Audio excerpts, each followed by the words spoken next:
Okay, well, now that we've got the basic MIDI stuff all figured out, it's time to delve into modes and channels. Great. One of the things about MIDI is that information can be conveyed over 16 different channels at one time. 16 different channels? Yeah. But there's only one MIDI cable. Right. That's because we're not dealing with audio channels like on a mixer. These are software channels, and the way that they're differentiated is that each piece of data is stamped with a particular channel number. So it can be channel 1, channel 2, channel 3, and so on up to channel 16. So that means you can send completely different information on each channel to independent receivers. Oh, okay. So I've set up a little thing here to demonstrate on the EPS. What I've done is I've loaded in a bunch of different instruments here, and they're all from a bunch of discs I did for the EPS, a signature series. And they're mostly synthesized sounds. On this MIDI guitar here, this is a kind of an interesting instrument. It's a guitar that is dedicated to being a MIDI controller. And one of the nice things about MIDI having all those channels is that on this particular guitar you can set it up so that each string transmits over its own channel. Okay. And so that's real good for demonstrating what's going on here, because you can see when a channel responds and when it doesn't. You can also have it set up like a standard keyboard where all the notes come through one channel. Okay. But for MIDI guitar, usually having each note, each string on its own channel lets you do things like bend one string and not have it affect the others. Right. See, if all the note data was coming over one channel and you bent the pitch of one note, it would change all the rest of the notes. Right, all the rest of the notes. So here we have 6 sounds loaded up on the EPS, one for each string. And the EPS can go into a number of modes depending upon what you want to select. Here we have, let's see, let me bring up a sound, sort of a nylon guitar sound. If we just look at what it's in now, let's set it to Omni. In Omni mode, remember the EPS is the receiver, the MIDI guitar is the transmitter in this particular situation. In Omni mode, the EPS will listen to any information coming in over any MIDI channel. Doesn't matter. Doesn't matter. This is real good for like music stores when you just want to hook two things together and make sure they work and not have to worry about setting channels or whatever. So the way this guitar is set up, the first string is channel 1, the second string is channel 2, the third string, and so on. So if I play on the first string, the second string, third, fourth, fifth, or sixth, it all plays okay because it's in Omni mode. Now, if I had 16 strings on here, I could be playing on 7 through 16, and they'd all register too. So Omni's not really used that much because there aren't too many situations where you just have 2 units working together. And a lot of times, like with a sequencer, you'll be feeding several different pieces of MIDI gear or whatever. So Omni is more a good way to check out 2 pieces of equipment. Just put them both in Omni mode, and they should be able to communicate to each other. If they're not, then you know there's some other problem, like maybe the chord isn't set right, or the volume's turned down, or your mixer's unplugged, or something like that.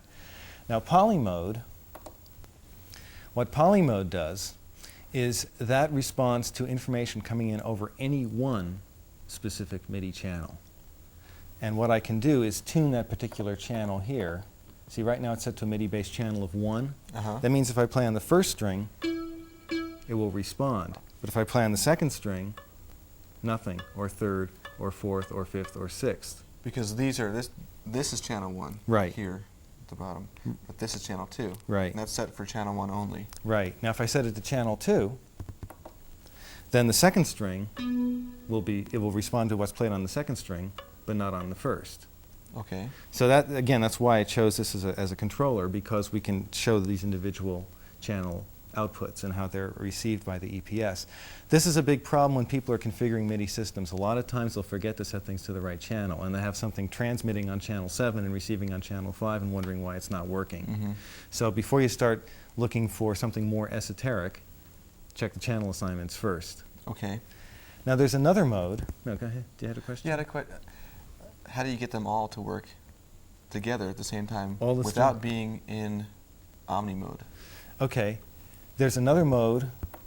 Let me call it up. This is called multi-mode. What multi-mode does is it's taking these 6 instruments that I have set up in there, and it's assigning each one to its own channel. In other words, it's as if the EPS now became 6 different independent instruments, each with its own sound, each with its own channel assignment. So the way it's set up now, the first sound, which is sort of a flugelhorn, is on channel 1. Okay. Okay. On channel 2, we have that nylon guitar type thing. See, so as I go between the 2 strings, I'm getting 1 and 2. On the third one, we have, let's see, what do we have? We have more of an organ type sound. Okay. On the fourth, a breathy choir. On the fifth, a clavinet. And on the sixth, a bass. Now, so if I play all these at once, okay. So I'm getting all 6 sounds at once. Because you're in multi-mode. Right. Now, what multi stands for is multi-timbral. What this means is just simply that you can get a lot of timbres out of one particular instrument, multiple timbres. Okay. And this is really great if you're using a sequencer, because let's suppose you want to sequence, you know, a guitar sound, a vocal sound, a bass sound, all that stuff, and you only have one synthesizer. Well, if it can't do multi-timbral modes, you can only set it to one channel or Omni and have it play one sound. If it's a multi-timbral instrument, you can set one instrument to channel 1, another instrument to channel 2, another one to channel 3, and so on, without having to use additional synthesizers. Okay. So this is, so like for example, if I had a sequencer hooked up and it was sending information on channel 6, it would play back the bass sound. If it was on channel 2, it would be the nylon guitar. Right, okay. If it was on channel 1, it would be the trumpet. Now, the original multi-mode, or mono mode as it was called, only allowed 1 note per channel. Most synthesizer companies today include a technique called dynamic allocation of the voices, which lets you put polyphonic, you know, chords and things like that down each channel. So each one of these instruments responds polyphonically. I could be sending polyphonic information over channels 6, 5, 4, 3, 2, 1, and they'd all be playing these different instruments. Okay. Okay, now there's one other little wrinkle to this system. This is a mode, there are 2 modes built into the EPS specifically for MIDI guitar. And what these do is these return back to the days when you only had 1 note per channel. Now, the reason for doing that is if you think about a guitar for a second, a guitar is basically 6 monophonic oscillators. You can't play 2 notes at the same time on a string. True. So making it so that it can only respond to 1 note per string, or per channel in this case, means that it's going to feel a lot more guitar-like. Right. So now I've put it in mono mode A, and what this does is this takes any instrument you select and lets you play it across the whole keyboard. So let's like take the nylon guitar.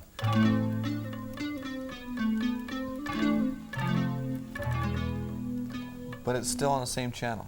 This is going across at 6 different channels still? Yeah, 6 different channels still.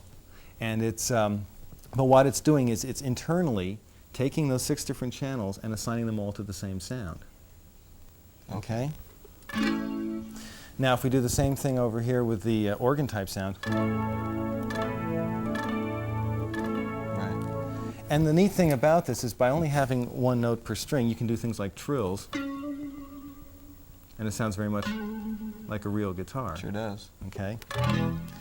Now there's one more mode in here called mono mode B. And what this does is it takes the 6 different instruments but allows only 1 note per channel. So again, you have the different instrument sounds. Right. And this allows you to do things like maybe have the bottom 2 strings be a bass sound, the middle 2 strings be a piano or some kind of rhythmic accompaniment, and then the top 2 be like a lead sound. So you can orchestrate stuff from a guitar. So that's a good way to show off the multi-timbral options. But you'll find that, you know, if you're a keyboard player or a drummer, the 3 modes you'll be using are the Omni Mode, which again responds to all the channels. Right. Poly Mode, which is tuned to a particular channel and is used mostly in sequencing type applications. Or if you have a master keyboard and you want to address different sound modules, you can set it to the channel that that sound module is tuned to. Okay. And Multi-Timbral Mode, which is real useful for sequencing because you can get a lot of different sounds out of one instrument. Okay. So that's the basic wrap about modes and channels. Sounds pretty simple. Okay.